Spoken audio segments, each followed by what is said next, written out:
In this video, I will show you how to use a promo code on NFL Shop. For this, simply open Chrome or any web browser. In the search bar, search for NFL Shop. Then click on this URL.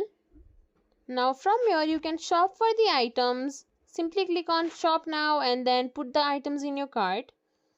Once you have chosen your items, simply click on this cart icon in the top right corner. Now you can see the items you've selected here. Scroll down below. Here you can see have a promo code. So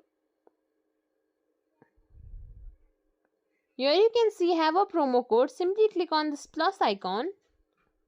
Extra points. Then apply. And if the code is valid and the items meet the condition, then the code will be applied.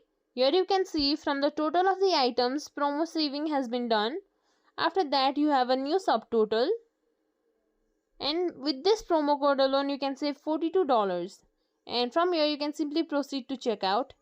And that's it. If you think this video was helpful, please like, share, subscribe to our channel, and thank you for watching.